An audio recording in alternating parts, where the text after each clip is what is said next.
Assalamu alaikum rahmatullahi wa barakatuh. Bismillah, alhamdulillah. Wa salatu wa salamu ala Rasulullah sallallahu alayhi wa sallam. Wa ba'd. Then, alhamdulillah, we finished our class today, our free weekly Arabic class. And this is a review of lesson 6 of the Madinah Arabic books. Okay. So we're going to go briefly over what we learned in the class. I did stream this class live on Facebook, and I will stream on other platforms. I know YouTube, I have to get my followers and subscribers up, I think, to 1,000. So please like and comment and subscribe to the channel, inshallah ta'ala. Now, this lesson is about hadihi. Hada is for something, as we learned, that is close, that is masculine. We learned the rules for what is hada, okay? And hadihi is what is used for something that is feminine, okay? That is close. So hada, okay? Hada bint, this is a bint, okay? This is a daughter, or hadib, and this is a son. Hada. Hadihi bint, okay? Hadibnu, okay? Hadibnu. This is a son, وهذه بنت. This is a daughter, هذه. Okay. So هذا ابن حامد. First we described, you can't say هذا ibn Hamid, right? You say هذا ibn Hamid because this Hamza is not a Hamza that you announce. You don't pronounce it if there is something in front of it, and there is. So you skip over it, okay? Hadibnu Hamidin. Again, from lesson 5, the mudaf and mudaf ilay, the possession and the possessor. The possession has one doma and doesn't have alif and lam. And the possessor has kesra, or two kesras, or what will take its place, okay? Hadibnu Hamidin wa hadihi bintu Yasir. And this is the bint of Yasir, okay? She, right? Hadihi, this. Ibn Hamid Jalisun. So now, Jalis, right? We went over the word Jalis. Jalis is sitting, okay? And we went over the methodology of learning what the meaning of a word is without literally translating it word for word. You can also use Google Images. So I can say, for example, Jalis, okay? And when I look up Jalis, I see all these pictures of something Jalis.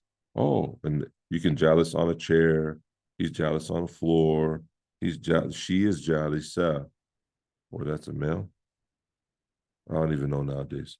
Anyway, Jalis, that's Jalisa, okay? She is Jalisa, okay?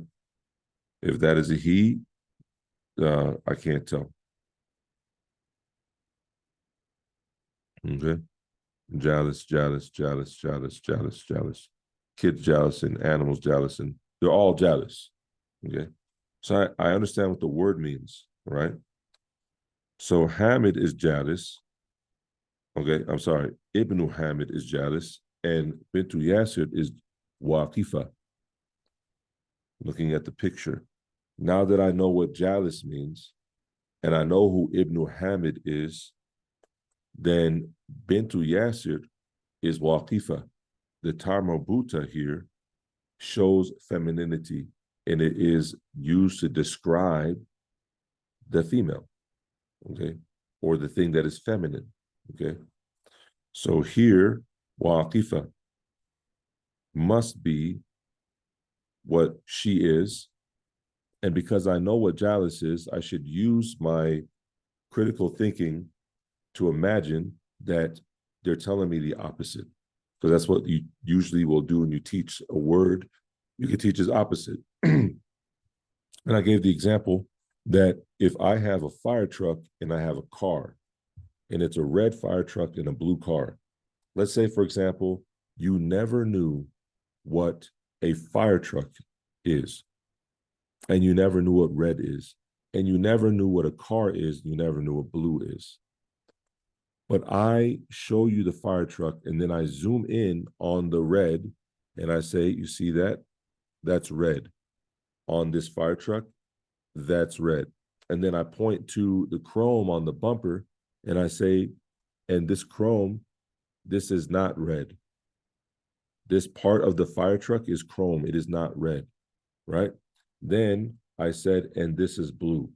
You would automatically know that what I'm saying is blue is the color, right? Like use these faculties when studying. And first of all, it's engaging your mind. It will help you stay awake. It'll help you stay focused. And also it will make connections with other things that will make it stick better, okay? So hiya waqifa. So waqifa is the opposite of jalisa, right? And hiya waqifa, she is waqifa because she's she. He is jalisun because he's he. If they switch places, Ibn Hamid would be waqifun, and Bintu Yasser would be jalisa tun. Switch back to the picture. Huwa jalis. Hiya waqifa. Then we went to this picture here. We see that there's a stethoscope being used. Man hadihi. Who is this? Hadihi ukhtul muhandisi. Okay, this is the ukht, the sister of the muhandis. Ahiya aydun muhandisatun. Ahiya, is she? Okay. Aydun muhandisatun. Now muhandisa is feminine because it's talking about hiya. If it was talking about the muhandis, fahuwa muhandisun. Right? Muhandisun. La hiya tabiba. La hiya tabiba. We learned tabib already, and we see the stethoscope. Okay. It's not a muhandis. Now, what is a muhandis? Again, let's use the same tool again. Google images. Okay.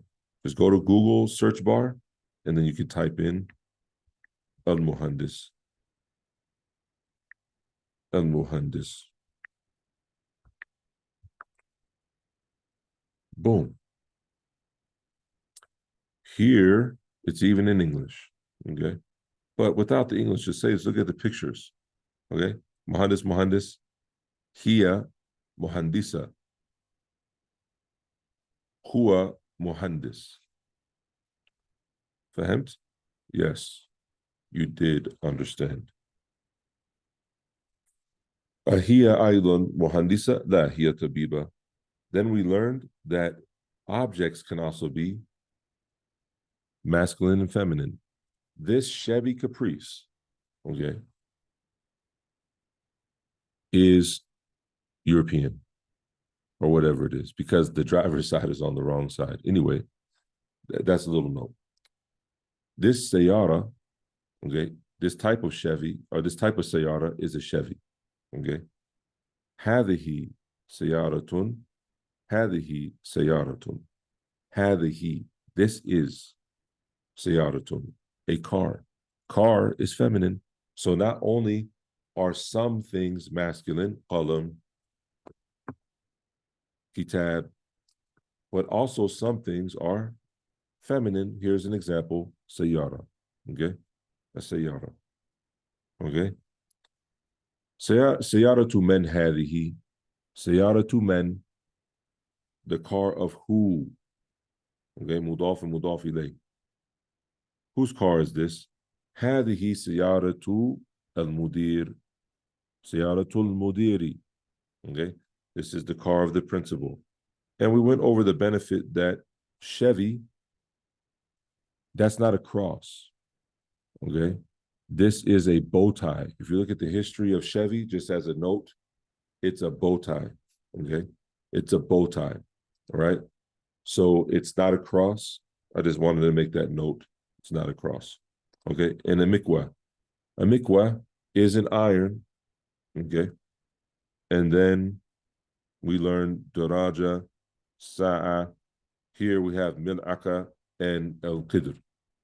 Not qadr, al-qidr, right? My brain always goes to qadr because we never use this word al-qidr. Like, I really have not used it ever. The mil'aka is the spoon and the qidr is the pot. But I said that the word al-qidr comes from qaf, dal, ra. If you go to a Hanswehr dictionary and look up the word qadara, and then I want you to try to find out why would they call it a qidr? Because there's a reason why. Just like the word daraja comes from daraja, right? You guys know from Quran, darajat, levels, darajat, okay? So daraja means darajat, like steps. Darajat are steps. A daraja is a daraja, something that is intensely stepped on. It's a daraja. Look at the intelligence. I'm pretty sure the Arab did not invent the bicycle, yet they still used daraja to describe it. They could have said bicycle or whatever they would have said, right? But they didn't, okay? They didn't. Why? Because the language is intelligent and the words carry the meanings. That's why computer is not correct. Computer is wrong. It is hasub. Okay? So inshallah ta'ala, this is the point of the dars here. Then we have the singular body parts, enfun, okay, and femun. Those are masculine, hada, enf, wa hada, fem. And then the body parts that have pairs, right? Udun, okay, ain, yed. These words are feminine.